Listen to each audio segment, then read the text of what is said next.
Hello po sa inyong lahat mga ka-crypto. Ako po si Pinoy Crypto Trader at sa video na ito ay atin pong pag-uusapan ang tungkol dito kay Lunsi. Kung saan ang sabi po rito ay Cantera Classic finally reach $1 as Binance burn 4 billion Lunsi. Kaya yan, ito na nga ba ang pagkakataon ni Lunsi na akyatin ang presyong $1 sapagkat si Binance po ay nakapagsunog na ng 4 billion na Lunsi tokens. Kaya yan, bago po tayo magpatuloy ay nais ko lamang po munang bigyang linaw ang aking disclaimer kung saan ang nilalaman po ng video na ito ay hindi po ito isang financial advice. For education and information purposes lamang po ang layunin nito. Maliban po dito ay nais ko na rin pong magbigay babala na wala pong kahit anumang group chat ang Pinoy Crypto Trader. Yan, ang sabi po rito ay Binance, the world's largest crypto exchange, recently burned over 4 billion Terra Classic tokens, reigniting hope in the revival plan and a potential push to $1. Ayan, itong si Binance, ang pinakamalaking crypto exchange sa buong mundo, ay nagsunog na ng higit 4 billion na amount ng Lunsi tokens. At dahil dito ay nagdulot po ito ng pag-asa sa mga investors ni Lunsi. Ayan, at yan sa kanilang plano, ayan, paangatin ang presyo ni Lunsi sa presyong $1. The burn, which occurred on April 1, represents the exchange commitment to bolstering the Terra Classic revival campaign. Data from the Terra Finder confirms that the exchange incinerated over $4.17 billion Lunsi tokens worth $585,000 plus at current prices. Kaya ayan, nagsunog po ang Binance nitong nakalipas na April 1. Itong ilang nakalipas lamang na mga araw. At ginagawa po nila ito dahil sa kanilang commitment na i-revive ang nag-collapse na presyo ni Lunsi or Terra Classic. Kaya ayan, napag-alaman po ng Terra Finder.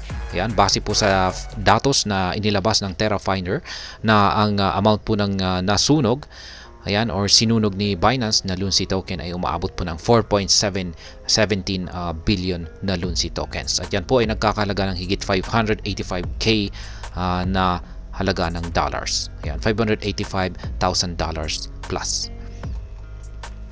Binance sustained Terra Classic burns. Despite its legal issues with US authorities and the resignation of former CEO Changpeng Zhao or ZZ, Binance has continued to keep to this promise. Notably, the recent 4 billion burn follows a previous 2.21 billion burn transactions carried out by the platform on March 1.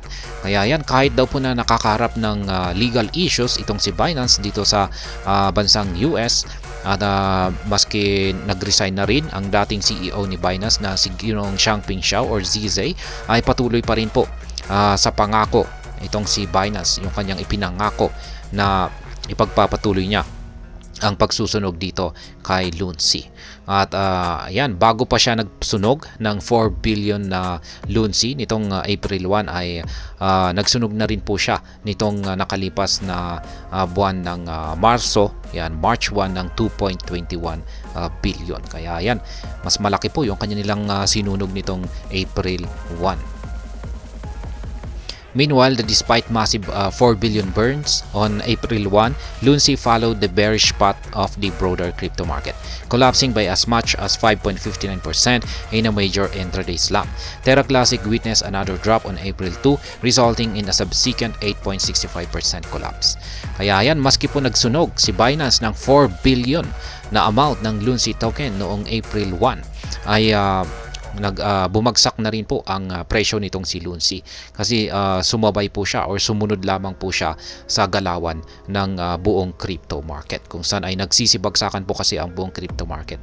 Kaya maski nagkaroon ng pagsusunog ay bumagsak na rin po siya ng 5.59%. Kaya ayan, noong April 2 ay bumagsak pa siya ng hanggang 8.65%. Kaya parang walang naging impact yung isinagawang pagsusunog ni Binance na 4 billion Lunsi noong April 1. Lunsi to the $1, how feasible? Ayan, gaano ba nga ba makatotohanan ang pag-angat ni Lunsi sa presyong $1? Interestingly, the community insists that a massive and sustained burn campaign could reduce the token circulating supply enough to bolster its chances of reaching $1.